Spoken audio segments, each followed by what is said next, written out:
Salut! Vous pensez que la réalité qui nous entoure n'est faite que de hasard et de conséquences de choix individuels? Naïf que vous êtes. Vous pensez que la nature se développe de manière aléatoire ou que vous êtes en train de regarder une de mes vidéos là tout de suite de votre plein gré? Bon, ben moi aussi je pensais ça avant de rencontrer un truc qui s'appelle la loi de Benford. Et là, mon univers s'est littéralement écroulé. Nous ne sommes pas si libres car la loi de Benford prouve que les chiffres aléatoires ne sont en fait pas hasard. Et ça a des répercussions partout, même dans les vidéos YouTube. Loïc, générique. Ah, déjà si je veux, parce que moi j'ai un plein gré, ok? Vous voyez ce que je vis? Tous les jours.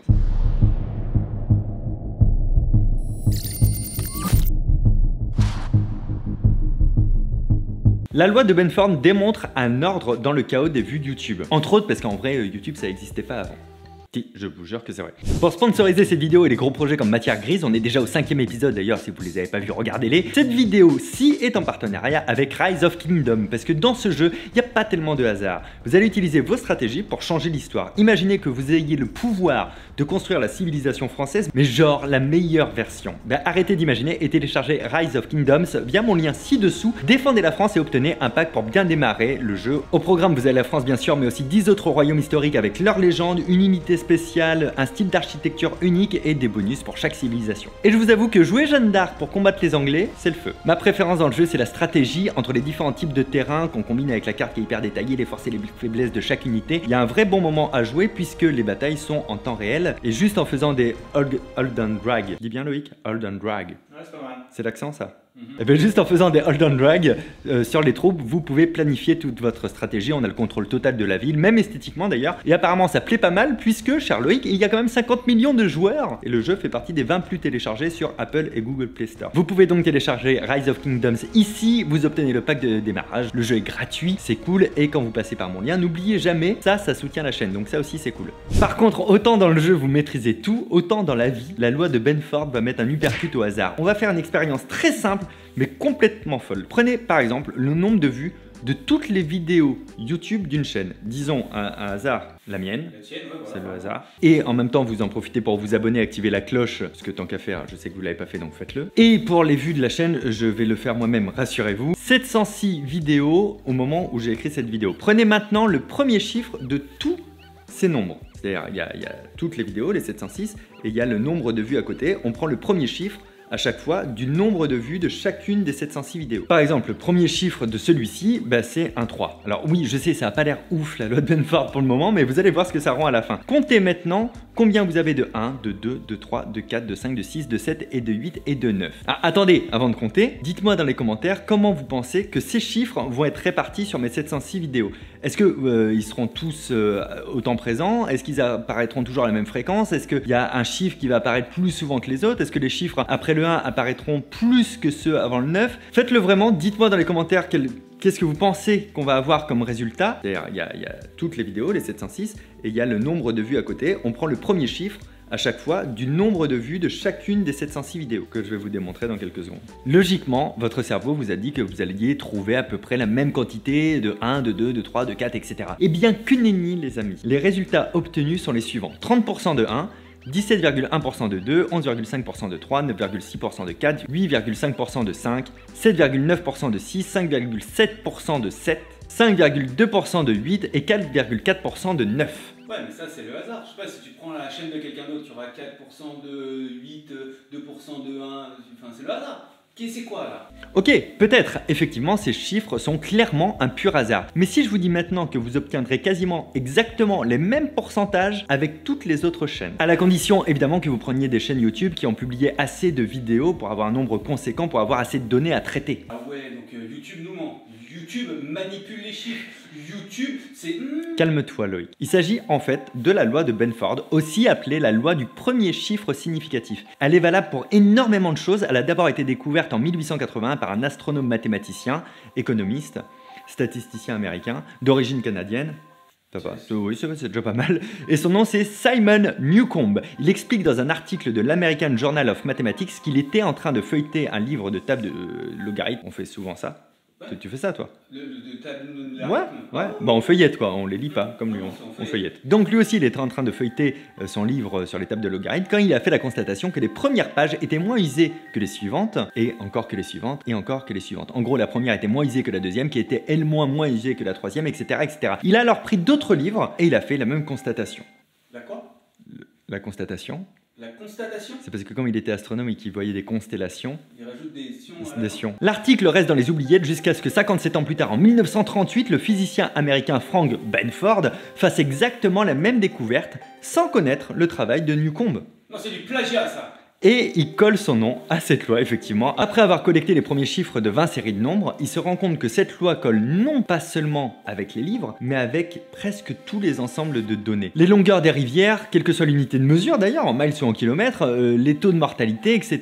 D'autres confirmations de cette loi vont ensuite être données, comme avec les profondeurs des tremblements de terre ou encore les cas des maladies infectieuses. Et cette loi de Benford est si précise que nous savons exactement à quelle fréquence apparaissent les chiffres. Et ça n'est pas si variable que ça. En vrai, c'est une grosse dinguerie. Moi, ça me rend fou. Évidemment, il est quasiment impossible de tomber pile poil sur exactement les mêmes pourcentages pour chaque chiffre, mais il est possible de s'en approcher très fortement. Et je vous le prouve, si vous comparez les pourcentages d'apparition des chiffres que je vous ai donnés tout à l'heure quand on a analysé les vues de ma chaîne YouTube. Vous regardez les pourcentages, vous les comparez avec les pourcentages de référence de la loi de Benford, c'est hyper troublant. Mais c'est très proche, c'est quasiment exactement ça. Par contre, attention, la loi ne fonctionne pas avec absolument tout. Par exemple, ne tentez pas l'expérience avec la taille des êtres humains. Vous auriez la mauvaise surprise de voir que le nombre 1 revient très souvent. Hein, c'est parce qu'on fait souvent entre 1 mètre et 2 mètres en fait. Ou que pour les pointures des chaussures, le 9 arrive pas souvent en Europe. Non, il faut prendre des vrais systèmes aléatoires. Même chose pour les plaques d'immatriculation des voitures, du coup, les chiffres donnés aux véhicules étant régulièrement répartis, la loi de Benford, elle fonctionne pas. Ou la numérotation des pages d'un livre, évidemment, là comme c'est il n'y a pas d'aléatoire. S'il n'y a pas d'aléatoire, il n'y a pas de Benford. Il semblerait que la loi se vérifie lorsque les nombres des ensembles choisis varient sur plusieurs ordres de grandeur, comme pour les communes, lesquelles peuvent voir leur nombre d'habitants constitué de quelques personnes à plusieurs millions de personnes. Et là, ça fonctionne, quelle que soit la taille. À quoi ça nous sert cette info? Qu'est-ce que la loi de Benford nous apporte au quotidien? Bah déjà, c'est assez ouf de savoir ça, donc ça a servi à faire une vidéo sur ma chaîne YouTube. Voilà, donc ça c'est pas mal. Mais ensuite, il y a des personnes qui se sont demandé, est-ce que la loi de Benford se vérifie toujours si on change les nombres d'un ensemble sur lequel elle fonctionne de base? En gros, si je modifie volontairement les données récoltées, est-ce que ça fonctionne toujours? Par exemple, si je trafiquais les vues de ma chaîne. Eh bien, la réponse est non. Si vous ne connaissez pas la loi de Benford et que vous changez plusieurs des chiffres collectés de manière malhonnête, vous allez avoir tendance à vouloir équilibrer inconsciemment chacun des chiffres de votre escroquerie. Or, la loi, elle s'appliquera plus et on va voir des irrégularités qui vont apparaître. Et surtout quand on fait un graphique comparatif comme là avec les données de référence. Regardez les chiffres de ma chaîne. Cet escroc de Loïc a falsifié les données en gonflant un peu les gros chiffres pour voir ce que ça donnait. Ça a fait diminuer la proportion des petits et le pourcentage d'apparition de chaque chiffre a alors tendance à s'éloigner des pourcentages de la loi de Benford. Du coup, c'est visible, la courbe s'éloigne de ce à quoi devrait ressembler au départ. Il est donc possible de déceler un ensemble de chiffres falsifiés à l'aide de cette loi. Et qui donc a bien pu se dire qu'il y avait un intérêt à utiliser ça? Ben, les contrôleurs des impôts et des fraudes, évidemment. Car oui, ça fonctionne aussi sur un cahier de compta de Levallois, par exemple. Voilà. Vous connaissez pas Benford apparemment. Dans ce cas-là, les impôts utilisent la loi juste comme un outil indicateur pour voir s'ils peuvent déceler une éventuelle fraude.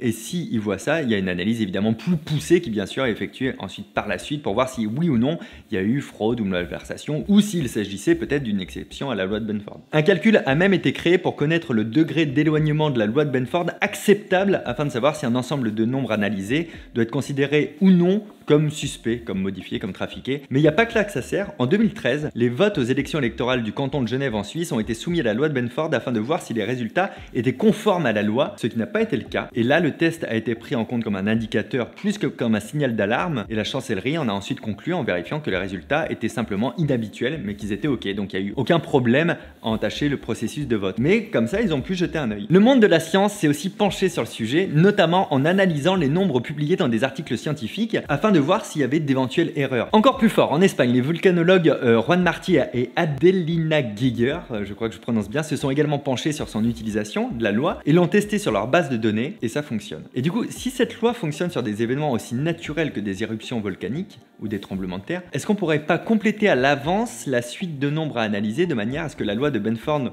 continue à se vérifier et qu'on puisse peut-être prédire les futures catastrophes naturelles? C'est une vraie question et certaines personnes sont assez sceptiques sur le côté mystique de cette loi et ont tenté d'apporter une explication un peu rationnelle à ce phénomène. Nous comptons à partir du chiffre 1.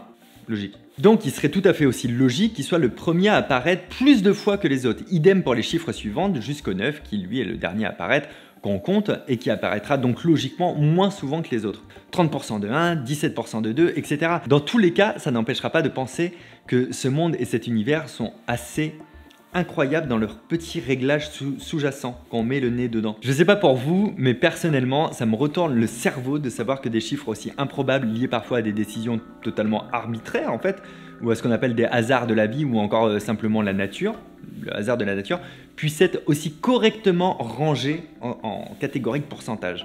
Merci encore également à Rise of Kingdoms d'avoir accepté ce partenariat. N'oubliez pas de tester le jeu en téléchargeant via mon lien dans la description et faites-vous une partie pour voir par vous-même. C'est le meilleur argument, essayez vous-même, c'est gratuit. Bref, comme toujours, je m'appelle Fabien Olicard, ça va pas changer. Abonnez-vous à cette chaîne, c'est gratuit. Pensez à activer la cloche si vous voulez voir passer les prochaines vidéos. N'hésitez pas à liker cette vidéo si vous avez regardé jusqu'ici. Ici, je vous mets une vidéo sur un concours marrant de calcul mental qu'on avait fait. Et ici, une vidéo sur le baromètre de Bohr. A très bientôt, ciao.